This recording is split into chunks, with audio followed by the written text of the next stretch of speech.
Alright, so I recently came across this article that I find to be quite ridiculous, which is about this situation that occurred when this woman was playing the new game Horizon Worlds, which is created by Meta, which is really just Facebook. For those of you who don't know, Horizon Worlds is a VR game which is very similar to VR chat, where you can just go to different worlds and interact with people, as well as you can play some games within the worlds. They're kind of just like mini games, really. Nothing too crazy so far from what I've seen. Alright, enough of that, let's get into the article. Meta revealed the incident on December 1st, saying that it occurred on November 26th. The woman had reported the assault on the Horizon Worlds beta testing Facebook group. Sexual harassment is no joke on the regular internet, but in VR it adds another layer which makes it even more intense, she wrote. Not only was I groped last night, but there were other people there who supported this behavior, which made me feel isolated in the plaza, the virtual environment's central gathering space. Now, there is no doubt that it is possible to harass someone over the internet.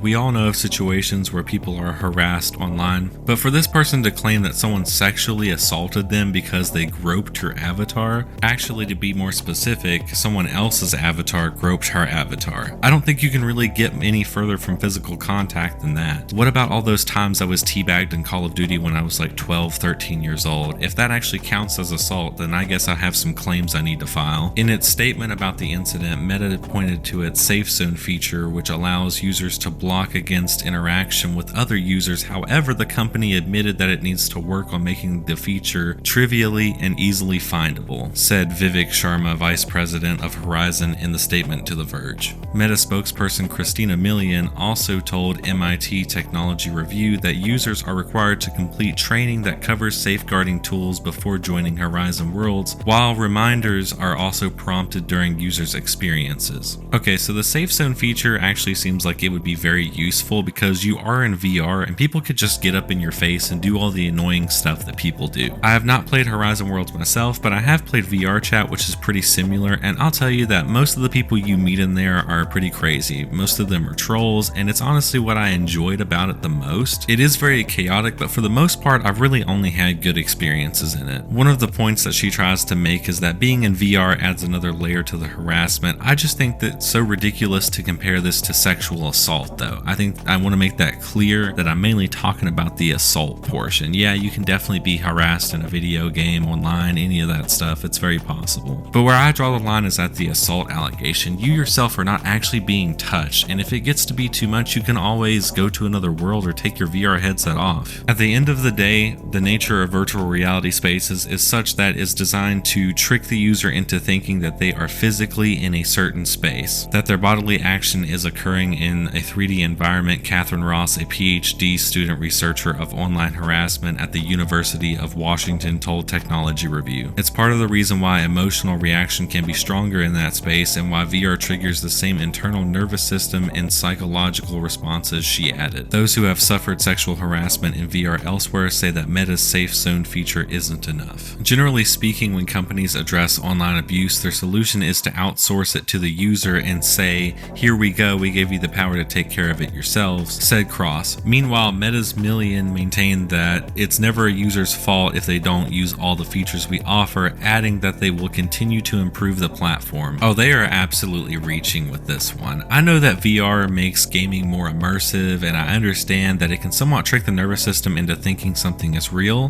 but it's only for a brief moment and it's all visual. None of it's really physical. Well, at least the interaction you get from other people. All of that is just visual. The only physical thing about it I ever remember occurring was the occasional headache that you might get from playing VR, or possibly even feeling nauseous for playing it too long, or depending on what you were playing. Some games really quickly made me feel nauseous. It was just like the walking aspect when you're not actually moving in real life. It really messes with me every time I do it. So I definitely understand how VR can trick the nervous system into thinking that something's actually happening. Like I said, every time I encounter a VR game with a lot of movement in it, it actually affects me to the point where I either get a headache or just start to feel nauseous. I just try to stay away from any of those games with a whole lot of movement in them. I'm sure technology will advance to the point to where you could possibly be assaulted in VR and it will seem so real that you can't tell the difference between VR and reality itself. I have seen what's called a haptic suit, which you can wear while you're playing VR, and it vibrates to make you really feel the game a lot more. Like if you were to be touched in a certain spot, it would vibrate right there, or if there was an explosion vibration, then probably like the whole vest would vibrate. Now, I've never used one, but the way people always describe it from what I've seen is that it just gives you a vibration in a relative area to where you were hit. But I definitely think that it would make the VR experience a lot more immersive. But for right now, I think that the woman in this article is just trying to make up problems. Like I said before, I have no doubt that she was probably harassed in some way. That's understandable. If she wants to just report those people or have something done, that's understandable.